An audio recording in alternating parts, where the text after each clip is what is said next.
ዘንስር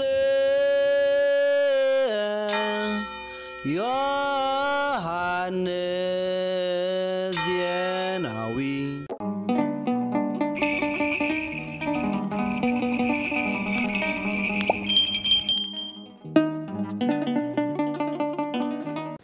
በስመ አብ ወወልድ ወመንፈስ ቅዱስ አሐዱ አምላክ አሜን። ሰላም እግዚአብሔር ከሁላችሁ ጋር ይሁን። ውድ የዘንስር ሚዲያ ተከታታዮቻችን እንደምን አላችሁ? ይህ ዘወትር ሰኞ ምሽት እየተዘጋጀ የሚቀርብላችሁ ቤተክርስቲያን በዚህ ጉዳይ የተሰኘው መርሃ ግብራችን ነው። ለዛሬም እንደተለመደው አዲስ ርዕሰ ጉዳይና አዲስ መምህር እንግዳ ይዘንላችሁ ቀርበናል።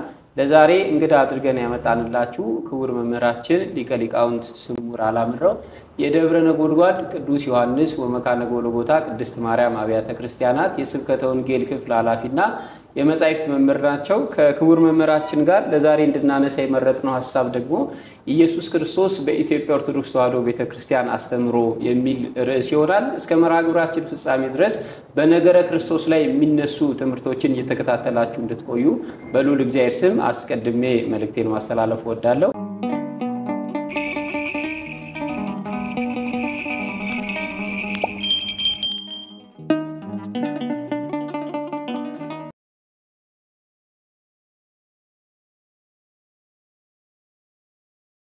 ክቡር መምህራችን ጥሪያችንን አክብሮ ስለመጡ በእግዚአብሔር ስም አመሰግናለሁ።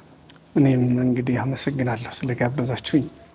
መልካም ጥያቄያችንን ከቤተክርስቲያናችን ከነገረ ክርስቶስ ትምህርት አንፃር ያሉትን ሐሳቦች ነው የምናነሳውና ለኢትዮጵያ ኦርቶዶክስ ተዋሕዶ ቤተክርስቲያን ኢየሱስ ክርስቶስ ምንዋ ነው ከሚለው ጀምሮ ያሉ ሐሳቦችን እንመልከት። እንግዲህ አጭሩ ነገር የሚሆነው ጌታዋ ነው፣ አምላኳ ነው፣ መስራቿ ነው፣ ፈጣሪዋ ነው፣ ቤዛዋ ነው። ቤተክርስቲያን ሲባል ያው እንደሚታወቀው ህንጻው ብቻ ማለት አይደለም። በህንጻው ውስጥ የሚሰባሰቡ ምዕመናንም አብያተ ክርስቲያናት ወይም ቤተክርስቲያን ናቸው።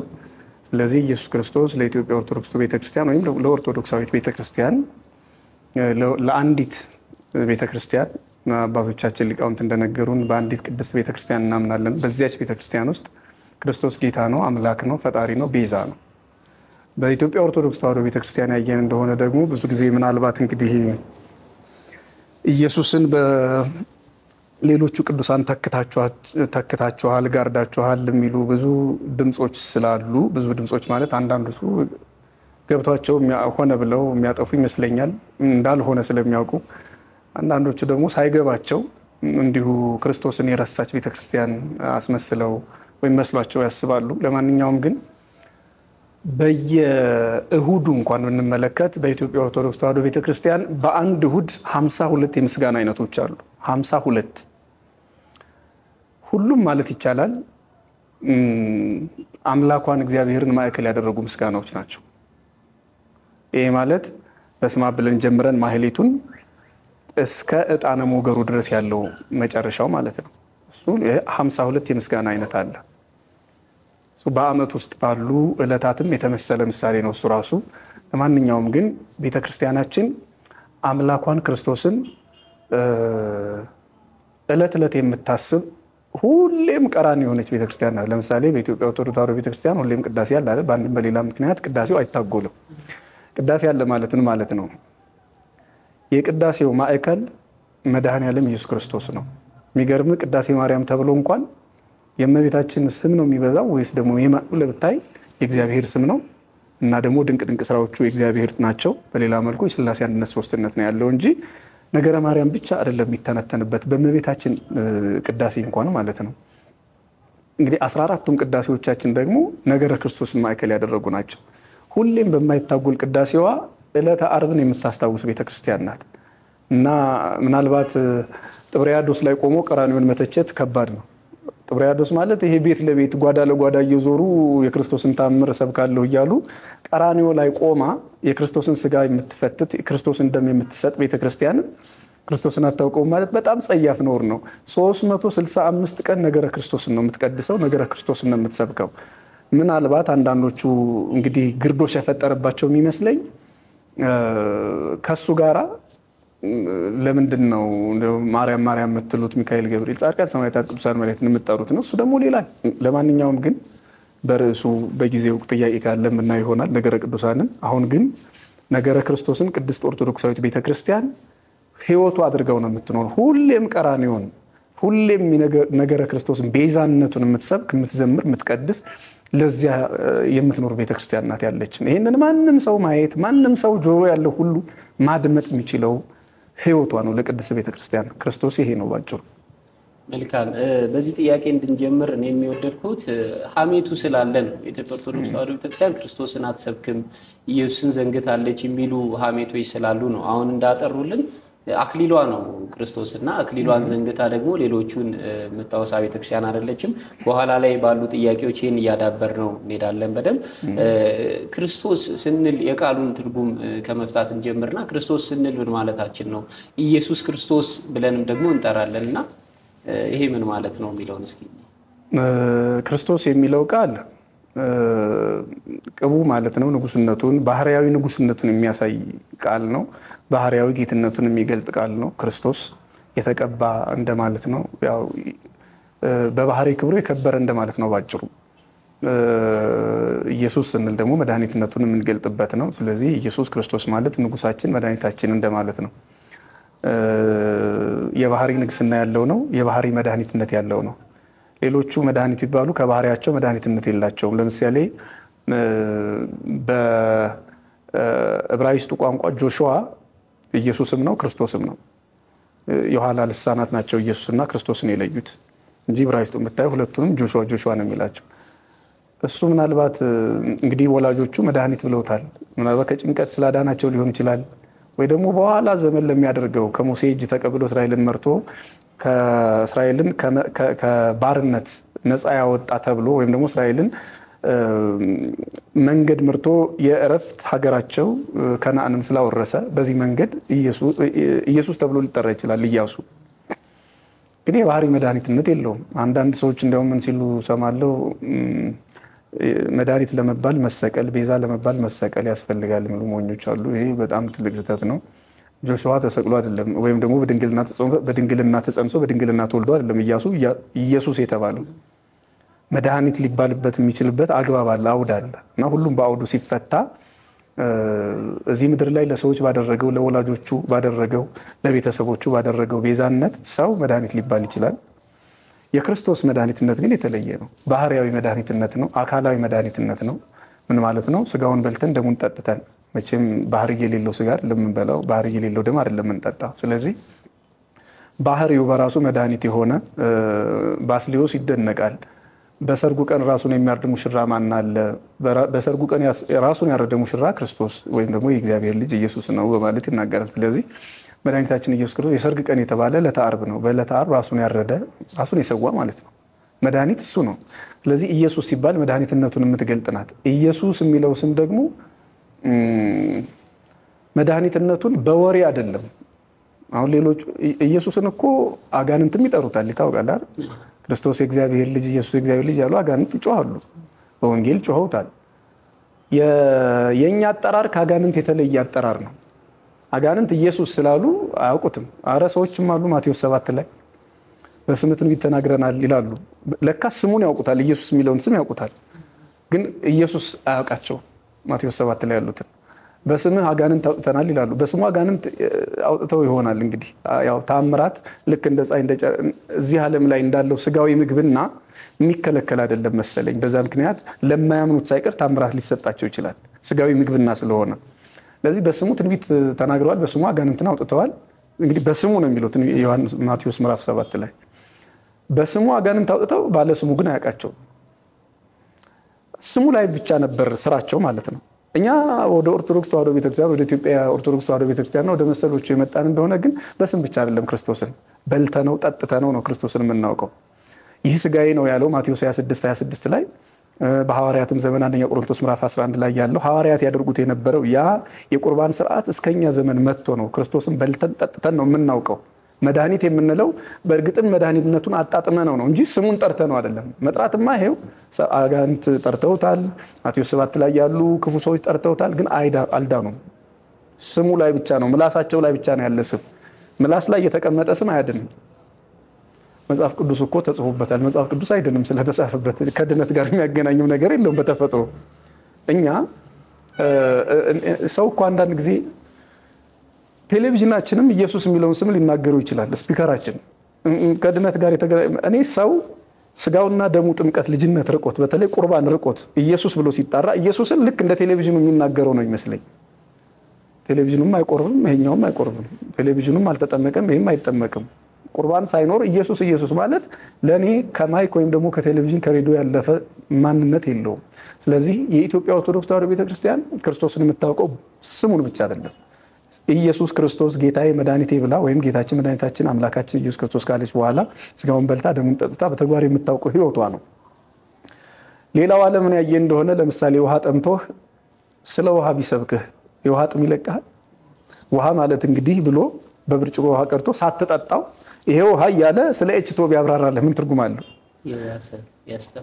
በጣም ነው ያቃጥልህ ይችላል እያሳየ። እንጀራም ነው በጣም ረቦህ እንግዲህ እንጀራ ማለት ከማኛ ጤፍ ነው ከዚህ የተመረተ ነው ምናም እያለ ቢያብራራልህ ስለ እንጀራው ይሰራልሃል። አንድ ጉርሻ ካልጎረስክ ኢየሱስ ክርስቶስን እንሰብካለን የሚሉ ኢየሱስ ኢየሱስ እያሉ የሚጮሁ ሰዎች ለኔ ልክ እንደዚህ ጋባዥ እንጀራ እያሳየ እንጀራ እንደማያበላ ሰው ውሃ ጠማይ ስትለው ውሃ እያሳየ ስለ ውሃ የሚያብራራ ውሃ የማይሰጥ ሰው ነው። የኢትዮጵያ ኦርቶዶክስ ቤተክርስቲያን ስለ ኢየሱስ ክርስቶስ ተሰብካለች። ስሙን ከነገረች በኋላ ስሙን ምላስ ላይ ብቻ አትነቀሰው ወይም ደግሞ ስምህ ላይ ብቻ አይደለም ትኩረቷ ስም ላይ ብቻ አይደለም። ወደ መቅደሱ ትወስዳለች፣ ስጋውን ታበላለች፣ ደሙን ታጠጣለች፣ ከክርስቶስ ጋራ ቴኦሲስ የሚባለውን ትፈጽማለች። ምላስ ላይ እኮ ቴኦሲስ የለም። ኢየሱስ ጌታ ነው እንዴት ቴኦሲስ ሊሆን ይችላል? ቅድም እንኳን ማቴዎስ 7 ላይ ያሉት ሰዎች በቃል ህብረት ቢኖር ቢፈጠር ከክርስቶስ ጋር ህብረት የሚፈጠር ቢሆን ኖሮ ማቴዎስ 7 ላይ ያሉ ሰዎች እውነቱን እላችኋለሁ አላውቃችሁም አይባሉም ነበር፣ ግን ተባሉ። ስለዚህ ከአንደበት ያለፈ ከክርስቶስ ጋር ህብረት የሚመጣው በስጋውና በደሙ በቃሉ ጭምር ነው። ስለዚህ ኢየሱስ ስንል መድኃኒትነቱን ክርስቶስ ስንል ጌትነቱን እየመሰከርን ብቻ አይደለም መድኃኒትነቱን እንደ ዕለተ ዓርብ አድርገን እየበላን እየጠጣን የምንኖርበት ህይወታችን ነው። ለቅድስት ቤተክርስቲያን ክርስቶስ አምላኳ ነው ስንል ስብከቷ ብቻ አይደለም ህይወቷም ነው። አሁንም ማለት ነው ቅድም እንዳልነው ቀራንዮ ላይ ያለችበት የምትሰብከውና የምትኖረው ህይወቷ ነው። በድጋሚ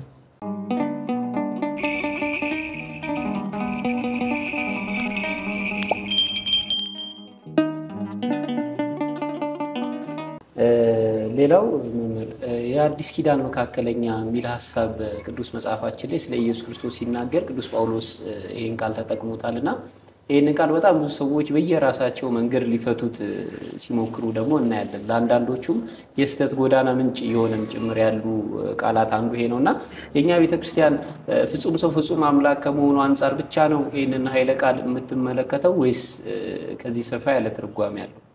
አለው ትርጉም ግን በጣም ሰፋ ያለ አንዳንድ ጊዜ ደግሞ ምናልባት ብቻውን ርዕስ ሆኖ ሊያናግር ስለሚችል ጠቅለል አድርገን ብንናገረው ጥሩ ሊሆን ይችላል። አምላክነቱንና ሰውነቱን ብቻ ለመግለጥ አይደለም የአዲስ ኪዳን መካከለኛ የሚባለው ወይም ደግሞ የሆነው ክርስቶስ አምላካችን። አሁን ቅዱስ ዮሐንስ አፈወርቅ ሃይማኖተ አበው የሚባል መጽሐፍ አለው። ስለዚህ ስለ መካከለኛነቱ ሲያብራራ መካከለኛ የሚባለው በሰውና በእግዚአብሔር መካከል መሆን አይደለም፣ ሰዋዊ ባህሪና መለኮታዊ ባህሪ ነው መካከለኛ እንዲባል የሚያደርገው። እና ይህን ሲተረጉመው መለኮት ዘአቡ ወዚአሁ መለኮት ማለት የአባቱና የእሱ ባህሪ ነው። ወትስብእት ዘዚአነ ስጋ ደግሞ የእኛ ባህሪ ነው ይላል። ስለዚህ በመለኮታዊ ባህሪው እኛን ከራሱ ጋር ማስታረቁን የሚያሳይ ቃል ነው። የአባቱን የእሱን በመንፈስ ቅዱስም ከሱ የተለየ አይደለም፣ ግን ስለ አባቱ ብቻ አባቱን ማዕከል አድርጎ ይናገራል። ያው መገኛውን ሲያይ ማለት ነው። መለኮት የአባቱና የእሱ ባህሪ ነው፣ ስጋ ደግሞ የኛ ባህሪ ነው አለ። መለኮት ስጋን ይዞ ስላልወረደ ያ ከሰማይ የወረደው ሩቅ መለኮት፣ ሩቅ ማለት ስጋ የሌለው ስጋ ያለበሰ መለኮት ብቻ የሆነ ማለት ነው። ሩቅ መለኮት ይባላል እሱ። ያ ሩቅ መለኮት ወደዚህ ምድር መጣ። ከመቤታችን ከድንግል ማርያም ከስጋዋ ስጋ ከነፍሷ ነፍስ ነሳ። ይህን ጊዜ ቅዱስ ዮሐንስ አፈወርቅ ምን አለ? መለኮት ዘአቡ ወዚአሁ መለኮታዊ ባህሪው መለኮታዊ አካሉ የሱም ያባቱም ነው። ያው አካላዊ ህብረት የለም፣ ባህሪያዊ ህብረቱን ለማሳየት ፈልጌ ነው። ወትስብእት ዘዚአነ ስጋዊ አካል ስጋዊ ባህሪ ደግሞ የኛ ነው አለ። ለዚህ መለኮታዊ ባህሪን ይዞ መለኮታዊ አካልን ይዞ ክርስቶስ ከሰማይ ወደዚህ ምድር መጣ፣ ወይም እግዚአብሔር ወልድ ከሰማይ ወደዚህ ምድር መጣ። የኛን ርቆ የነበረውን ባህሪያችንን ርቆ የነበረው ከሱ ተለይቶ መንጸፈ ደም ወድቆ በግራጋን ተቀጥቅጦ ይኖር የነበረውን የሰው ልጅ አከበረው። ዮሐንስ አፈወርቅ ስለ እርገቱ ሲናገር በጣም ይገረማል። አስተውል ምን ያህል ክብር እንደተሰጠህ። ያኔ ይላል ኦሪት ዘፍጥረት ምዕራፍ 3 ቁጥር 24ን ሲያብራራ ነው። ዕፀ በለስን ከበሉ በኋላ አዳም ሔዋን ከገነት ተባረሩ፣ የገነት ደጅ ተዘጋባቸው። ያኔ ዕፀ በለስን በልቶ ሱራፌል ኪሩቤል እያዳፉ ከገነት ያባረሩት ስጋ ዛሬ አምላክ ሆኖባቸው ሄደ። ያ ባህሪ ያ ሌባ ብለው ያባረሩት የአዳም ስጋ የአዳም ባህሪ አምላክ እግዚአብሔር ሆኖ ፈጣሪ ሆኖ ሄደ። አሁን መላእክት ምን ይሉ ይሆን እያለ ይደነቃል። ምን ብለው ይሆን እያለ ይገረማል ቅዱስ ዮሐንስ አፈወርቅ ስለ እርገት ሲናገርና የኛ ባህሪ አምላክ ብቻ አይደለም የሚሆነው፣ የኛ አካል አምላክ ብቻ አይደለም የሚሆነው ከድንግል ማርያም የተነሳው ስጋ ማለት ነው። ለኛ እርቃችን ነው፣ መታረቂያችን ነው። መታረቂያ ማለት እርቅ ሆነን መታረቂያም አስታራቂም ሶስቱንም ልክ ስለ መስዋዕትነቱ ስንናገር መስዋዕቱን የሰዋ ካህን እሱ ነው፣ መስዋዕቱ ራሱ እሱ ነው፣ መስዋዕት ተቀባይ እሱ ነው እንደምንለው ሁሉ አሁን እዚህም ላይ ከራሱ ጋራ ከአብ ከመንፈስ ቅዱስ ጋራ መታረቂያችን ነው፣ እርቃችን ነው፣ አስታራቂያችንም ነው። እንደ ቅዱሳን መቼም አይነት ነገር የለም እዚህ ውስጥ። ስለዚህ እኛ መካከለኛ ስንል እግዚአብሔር እሱ እግዚአብሔር ነው። እግዚአብሔርነቱን እንደመቀማት ሳይቆጥር ወደኛ መጣ፣ ሰው ሆነ። ሰው የሆነበት ባህሪ የኛ የድህነታችንን ወደ ቀደመ ክብራችን አምላክ። እስኪ በዚሁ አጋጣሚ ስለ እርገቱ ልናገር። ወረደ ማለት መጀመሪያ ምንም ትርጉም የለውም። ወረደ ማለት አምላክ ሰው ሆነ ማለት ነው። ምዕመናን ወይም ደግሞ አድማጮች በዚህ ጉዳይ ላይ ትንሽ ግንዛቤ የሌላቸው ሰዎች እችን ቢያውቋት ጥሩ ነው። ወረደ ማለት አምላክ ሰው ሆነ ማለት ነው። ወረደ ማለት እንጂ አሁን ከላይ ከሰማይ ዙፋኑን ትቶ መጥቶ በእመቤታችን ማኅፀን ብቻ ተወሰነ ማለት አይደለም። በላይ በሰማይ አለ፣ በታች በምድርም አለ። ስለዚህ ወረደ ማለት አምላክ ሰው ሆነ ማለት ነው። ምናልባት ጥያቄ የሚፈጥር ካለ በኋላ የሚፈጥር ማብራሪያ ነገር ካለ ልናየው እንችላለን። አረገ ማለት ደግሞ በተመሳሳይ መልኩ ሰው አምላክ ሆነ ማለት ነው። የመጀመሪያ ወረደ አምላክ ሰው ሆነ ማለት ነው። አረገ ማለት ደግሞ ሰው አምላክ ሆነ ማለት ነው። መካከለኛነት እዚህም አለ። የወረደው አረገ፣ ያላወረደውን ደግሞ አሳረገ ስለሚል ሊቁ ይሄ በራሱ መካከለኛነትን ያሳያል። የኛ ወድቆ የነበረው ባህሪያችን ከፍ ከፍ ማለቱን፣ ወድቆ የነበረው ክብራችን ወደ ቀደመ ክብር፣ ወደ ቀደመ ርስቱ፣ ወደ ቀደመ ጸጋው መመለሱን የሚያሳይ ነው። ስለዚህ ክርስቶስ ወዴት ነው የሚሄደው? በላይ በሰማይ ጥንትም አለ አሁንም አለ። እኛ እኮ አባታችን ወይ በሰማያት የምትኖር የምንለው በምድርም በሰማይም የምትኖር ማለት እንችላለን። ግን በሰማያት የምትኖረው የምንለው ሰማይ የወስነንለት ሳይሆን ቅዱስ አትናቴዎስ ስለ ልዕልና፣ ስለ ክብርህ፣ ስለ ጌትነትህ በሰማያት አለ ትባላለህ ስለምን ልዕልናውን ለመግለጥ እንጂ ከሰማይ በታች፣ ከሰማይ በላይ፣ ከምድር በታች፣ በምድር ላይ እኛ በማናውቀው ሁሉ እግዚአብሔር የሞላ ነው። ምን ማለት ነው? አረገ ማለት ግን ወድቆ የነበረው ጎስቋላው ባህሪያችን ወደ ቀደመ ክብሩ ሄደ ማለት ነው። መካከለኛነት እዚህም አለ። የወረደው አምላክ ያረገው ስጋ መካከለኛነትን ያሳያሉ። ምናልባት ከባድ አይደለም ማለት ንግግሩ።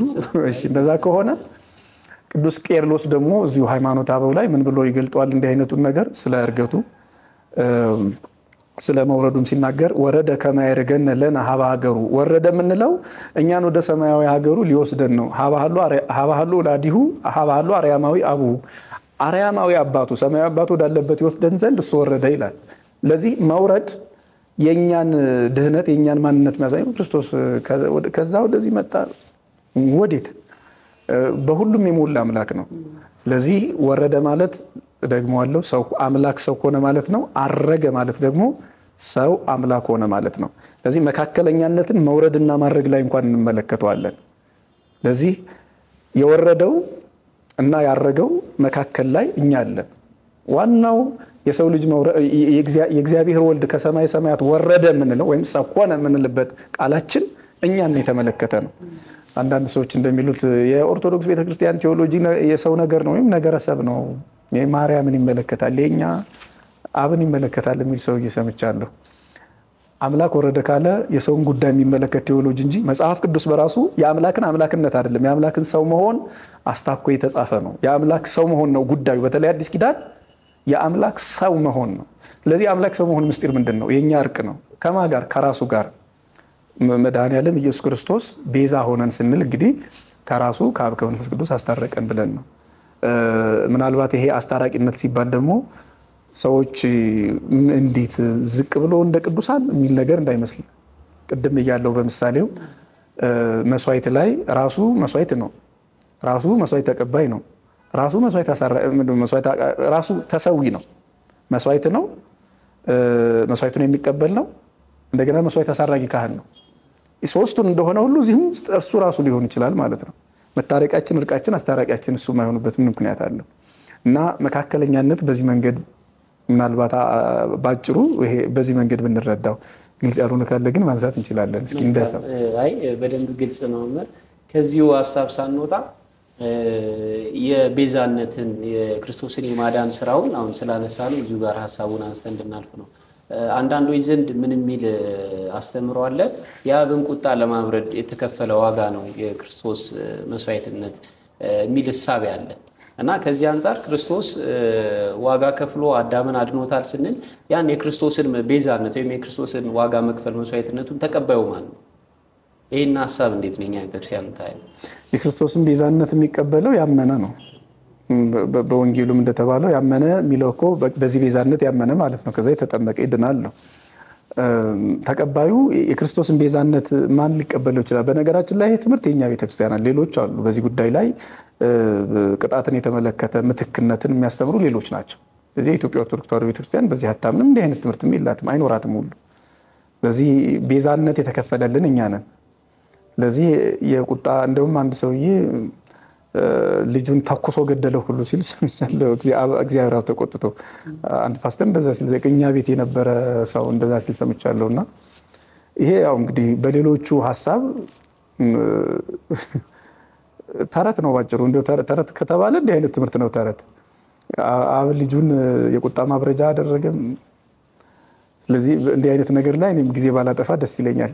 ማለት ያን ያህል አጀንዳ መሆን ከቻለ ከዚህ አንጻር ብለኸኝ ወይ ደግሞ መነጋገር እንችላለን። ሐሳቡ ብዙ ጊዜ እርግጠኛ ቤተክርስቲያን ትምህርት አይደለም፣ በሌላ ቤተክርስቲያን የሚነሳ ሐሳብ ነውና የክርስቶስን ቤዛ የመሆን ሐሳቡ ሲነሳ ክርስቶስ የተሰቀለው ዋጋ የከፈለው ከዛ አንጻር ነው የሚል ትምህርት ያላቸው ቤተ እምነቶች ስላሉ ነው። ከዛ አንጻር እንድንረዳው ቅዱስ ጴጥሮስ ምን አለ? ወበእንተ ኃጣውኢነ ተሰቅለ ዲበ ዕፅ፣ ስለ ኃጢአታችን ነው ስለን የምንወስደው እኛ ነን፣ ማንም አይደለም። ስለውን ራሱ የሚወስድ አይደለም፣ ወይም ደግሞ የአብ ቁጣ ማብረጃ ሆኖ አይደለም፣ ሊሆንም አይችልም። ሲጀመር እንዲህ አይነት ትምህርት ካለ ትምህርተ ሥላሴ ላይ ነው ችግሩ የሚከሰተው። ምስጢረ ሥላሴን አፈር ውስጥ የሚከት ትምህርት ነው። የአጋንንት ትምህርት መሆን አለበት። ደግሞም ነው አንዱ ተቆጪ ሌላው የቁጣ ማብረጃ የሚባል ነገር የለም። እንደዚህ ሲጀመር ያ ስጋ በባህሪ ከአብ ከመንፈስ ቅዱስ ጋር አንድ ከሆነ አምላክ ጋር ነው የተዋሃደው። በባህሪ በአካል ነው የሚለየው። አካላዊ ልዩነት እንጂ ወይም ደግሞ የስም ልዩነት፣ የአካል ልዩነት በምስጢረ ሥላሴ ትምህርት ላይ ያሉ ልዩነቶች አሉ። እነሱ ልዩነቶች ናቸው ያሉ። ባህሪያዊ ልዩነት ግን የለም። አንድ ጌታ ነው ያለው በባህሪ።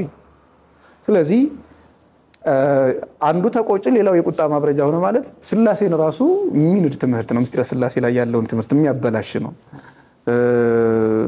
እንደገና ወደ ነገረ ሥጋዌም ስንመጣ ተልእኮውን የሚያበላሽ ትምህርት ነው። ክርስቶስ ሰው የሆነ አብ ተቆጥቶ አብ የቁጣ ማብረጃ አይነት ተረት ላይ እንኳን ብዙ ጊዜ ባናጠፋ ጥሩ ነው።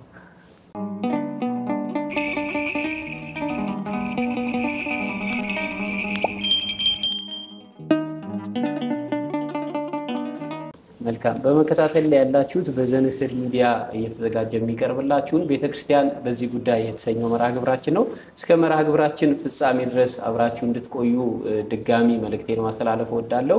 ክቡር መምህራችን ሊቀ ሊቃውንት መምህር ስሙርን ጋብዘን በነገረ ክርስቶስ ላይ እየተወያየን ነው። መርሃ ግብሩ ለሌሎች እንዲደርስ የበኩላችሁን አስተዋጽኦ እንድታደርጉ በዚሁ መልእክቴን ለማስተላለፍ እወዳለሁ። ወደ ሌላ ሐሳብ እንለፍና መምህር ክርስቶስን እንደ ግል አዳኝ አድርጎ መቀበል የሚል እንትናል። በእኛ ቤተክርስቲያን ደግሞ አሁን ላይ የኔ የሚሉ ነገሮች በደንብ እየተነገሩ ያሉ በመዝሙራችን በምናችን እየለመርናቸው ያሉ ሐሳቦች አሉና የግል አዳኝ አድርጎ መቀበል ከሚለው ሐሳብ ጋር የኔ የሚሉ ነገሮች እንዴት ነው የሚታየው? ይሄ ሐሳብ የኔ እንግዲህ በገባኝ ልክ የኔ የሚለው ከኢንቴንሽን አንጻር ነው የማየው። የኔ ሲሉ ሰዎች ምን ለማለት ነው የሚለው ነው እንጂ ለምሳሌ እመቤታችን በሉቃስ ምዕራፍ 1 ላይ የእመቤታችን ጸሎት ተብሎ የሚታወቀው የጸሎት ክፍል ላይ ወተታሰይ መንፈሴ በአምላኬ ወመድኃኔ መንፈሴ በአምላኬ በመድኃኒቴ ደስ ይላታል ወይም ሐሴትን ታደርጋለች ብላለች እና በመድኃኒቴ ስትል የእኔ መድኃኒት ብለዋለች። በብዙ የጸሎት ክፍሎቻችን ላይ በነቢዩ ዳዊት መዝሙር ላይ እንደዚህ አይነት ጸሎቶችን እናያለን። እግዚአብሔርን መድኃኒቴ በማለት የእኔ መድኃኒት እያሉ ይጠሩታል። ይቻላል፣ ግን የሚባልበት አውድ ምንድን ነው ነው ጥያቄው። የእኔ መድኃኒት ሲባል አሁን ሌሎቹ እንደሚሉት የግል አዳኝ ሲባል እኛ መድኃኒቴ ብንል ወይም ደግሞ ድንግል ማርያም አለች ብንል እና እነዚህ ሰዎች የግል አዳኝ የሚሉት ጋራ ተመሳሳይ ነው፣ አንድ ነው? በጣም ሰፊ ልዩነት አለው። ያ ልዩነት እንዳለ ሆኖ ልዩነታችን መሀል መድኃኒቴ ማለት እንችላለን። ግን የኢትዮጵያ ኦርቶዶክስ ተዋሕዶ ቤተክርስቲያን ብዙ ጊዜ በህብረት ጸሎት ስትጸልይ በህብረት እግዚኤ ማለት ትችላለች፣ ግን እግዚእነ ነው የምንለው። ወአምላኬ ማለት ትችላለች። አምላኬ የሚለውን ቃል አምላክን አምላካችን፣ ወመድኃኔ ማለት መድኃኒቴ ማለት ትችላለች። ወመድኃኒነ መድኃኒታችን እያልን ነው የምንጠራው። ለዚህ እግዚእነ ወአምላክነ ወመድኃኒነ ኢየሱስ ክርስቶስ አንድ ላይ እግዚእነ ጌታችን፣ ወአምላክነ አምላካችን፣ ጌታችን አምላካችንና መድኃኒታችን ኢየሱስ ክርስቶስ እያልን እንጠራዋለን። በሁለቱም ቃል ተጽፎ እናገኘዋለን በመጻሕፍቶቻችን ውስጥ። ነገር ግን ሌሎቹ እንደሚሉት አይነት ሐሳብ ይዞ አይደለም። ሌሎቹ ለምሳሌ እንደ ግል አዳኝ የሚሉት አይደለ፣ እንደዛ ነገር የለም። ምናልባት አንዳንድ ጊዜ ይሄ የግል አዳኝ የሚለው ነገር የቅርብ ጊዜ ሪፎርመሮች የሚናገሩትም ሐሳብ ሊሆን ይችላል። ምናልባት አንዳንድ ጊዜ በልምድ በነገራችን ላይ ምን ማለታቸው እንደሆነ ሁሉም ማያውቁት ብዙ ናቸው። እንደ ግል አዳኝ መቀበል ማለት ምንድን ነው? እንደ ግል አዳኝ መቀበል የግል አዳኝ በጅምላ ልንድን እንኳን አንችልም። ሰው በራሱ ሃይማኖት፣ በራሱ መንገድ፣ በራሱ ህይወት ነው የሚጠየቀው። በጅምላ እንኮነንም፣ በጅምላ አንጸድቅም። ግን እንደ ግል አዳኝ መቀበል ምን ማለት ነው? ክርስቶስ ለዓለም ነው የመጣው አይደለም? ለዓለም የመጣውን ጌታ ይሄ ግለሰባዊ ማድረግ በራሱ ጤነኝነት አይደለም። እዚያ ጋር ጌታዬ መድኃኒቴ ስንል እኛ ከቅርንጫፉ ውስጥ እኔ ወይን ግንድ ነኝ እናንተ ቅርንጫፎች ናችሁ በሚለው ቃል ውስጥ ከቅርንጫፉ ውስጥ ራሳችንን አስቆጥረን ነው። ግለኛ ሆነን አይደለም፣ ግለሰባዊ ሆነን አይደለም። እዛ ቅርንጫፍ ውስጥ እኛ አብረናል። ወይም ደግሞ ቤተክርስቲያን ሲባል እንደሚታወቀው ድል የነሱ እና በተጋድሎ ላይ ያሉ ሰዎች ጻድቃን የሰማዕታት ህብረት አይደለ? ቅዱሳን ህብረት ሊሆን ይችላል፣ መላእክቱ ማለት ነው። የነዚህ ሁሉ ህብረት ከሆነ እኔ አዳኜ ስል ከነሱ ህብረት ሳልወጣ ነው። ሌላው ግን እንደሚታወቀው እዚህ ህብረት ውስጥ አለ ወይ? የለም።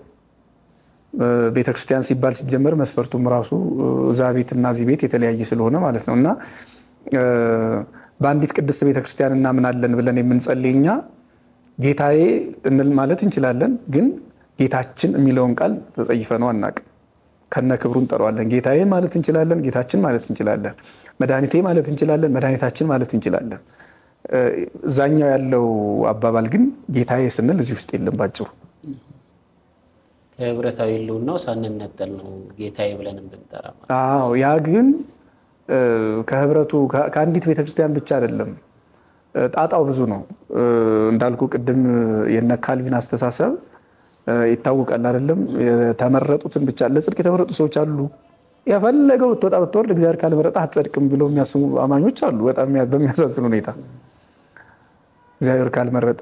ስለዚህ ባጭሩ ይሄ ቃል ምንም ይሁን ምን እግዚአብሔርን ጨካኝ የሚያደርግ ነው እና የግል አዳኝ የሚባል ይሄ መርጦ የሚያድን አምላክ አይደለም። መርጠን የምናመልከው አምላክ አለን። መርጠን ማለት የሰጠን አእምሮ አለ፣ መጻሕፍት አሉ፣ መምህራን አሉ። በዚያ መንገድ ተመክረን ይሄን ጌታ እንዲህ ብዬ አምነዋለሁ ብለን የምናምነው አምላክ አለ። በዚያ አምላክ በእርግጥ ሐዋርያትን እኔ መረጥኳችሁ እንጂ እናንተ አልመረጣችሁኝም ብሏል። እነዚህ ሰዎች እችን ይጠቀሟታል። በነገራችን ላይ ጠቅለል ሲል ሐሳቡ አዎ መርጦ ደቀ መዛሙርት ያደረጋቸው አሉ። መርጦ የፈጠረን አለን። በቃ መርጦ ተመርጠን አረባክ እኔን ፍጠረን ብለን ሰው አልሆንም። ፍጠረኝ ብየው ሰው አርገኝ ብየው ሰው አላረገኝም። ሰው ላርግ ብሎ አስቦ የፈጠረኝ አምላክ አለ። ሰው ካረገኝ በኋላ ግን የድህነትን ጉዳይ እሱ ያለው እንዴት ነው? ሊከተለኝ የሚወድ ቢኖር ብሎ ፍላጎታችን ላይ አድርጎታል ማለት ነው። እያንዳንድ ተከተለኝ ከሰማይ ብዬ ለአንተ ብዬ ነው የመጣው፣ ለአንተ ብዬ ነው ሲሆንኩት፣ ለአንተ ብዬ ነው ይህን ሁሉ መከራ የተቀበልኩት በግድህ ማለት በነገራችን ላይ ይችላል አስገድዶ የሱ ተከታዮች ማድረግ አማኞቹ ማድረግ ግን ለነጻነታችን ሰጠን ነጻነታችንን ደግሞ እንዳያበላሽን መጻሕፍትን መምህራንን ሰጠን ስለዚህ በመጻሕፍትና በመምህራን የምናውቀውን ጌታ ከመምህራኑ ተለይተን ከህብረቱ ተለይተን ከመጻሕፍቱ ወጥተን ለዚህ ልክ ለካልቪኒዝም አስተሳሰብ የተመቸውን የተበላሽ ትምህርት እንዳንጠቀም የግል አዳኝ ስንል የግል አዳኝ አይደለም መርጦ የሚያድን አምላክ የለንም መርጠን የምናመልከው አምላክ አለ መርጠን ከጣዖታት ለይተን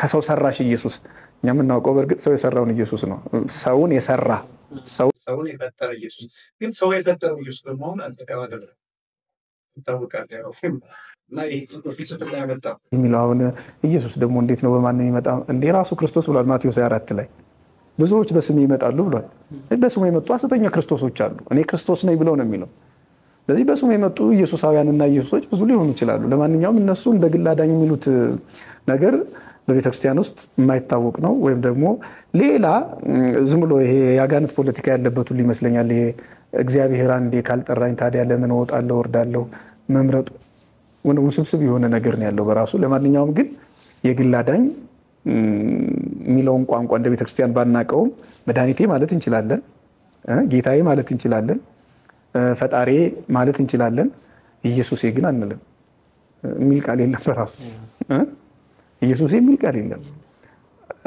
አንዳንድ ጊዜ እኮ ያው አሁን ጠቅላይ ሚኒስትሩን ስብሰባ ላይ ፓርላማ ስብሰባ ጥያቄ ሲጠየቅ አባላቱ ማለት ነው ጥያቄ አውጡ ይባላል አይደል የተከበሩ አቶ ገሌ እሺ ይባላል ማይኩን አስቀጥ ላብቹ ጥያቄ ያለኝ ይባላል ሰው በእጅ ብልጫ ተሾሞ በእጅ ብልጫ ነገ ለሚሻር ሰው ወይ ነገ በትንታ የሚሞትን ሰው ስልጣን ሲያገኝ አብቹ ብሎ የማይጠራ ከሆነ ፕሮቶኮሉ የማይፈቅድ ከሆነ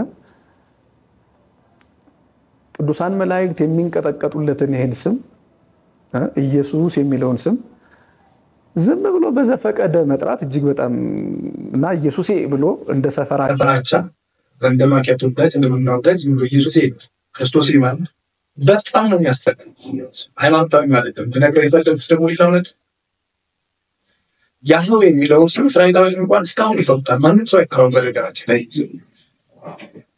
ስለዚህ ስለከንቱ አጥራ የሚለው ኢየሱስ ነው ኢየሱስን ክርስቶስን የሚለው ነበር ከኢየሱስ ደግሞ ቆንቻ እሱም ነው ስህተት እና ኢየሱስ ያንንም ክርስቶስ ያንንም እግዚአብሔር ቢነገር ያ ቃላት ብቻ ስለምስኪን ከዚያ ፍቅር ጌታዬ መድኃኒቴ አምላኬ ያልግን መጣት ይችላል አምላካችን ያሉና ጊዜዎት መስዋዕት አድርገው እስካሁን ድረስ አብረውን ስለቆዩ እናመሰግናለን በመከታተል ላይ የነበራችሁት በዘንስር ሚዲያ ተዘጋጅቶ የቀረበላችሁን ቤተክርስቲያን በዚህ ጉዳይ የተሰኘው መርሃ ግብራችን ነው እስከ መርሃ ግብሩ ፍጻሜ ስለተከታተላችሁ ያመሰግንኩ አገልግሎቱን በድጋሚ ሼር ላይክ ሰብስክራይብ ያድርጋችሁ እንድትደግፉ መልእክቴን ማስተላለፍ ወዳለው የሳምንት ሰዎች ይበለን ወስብሐት ለእግዚአብሔር አሜን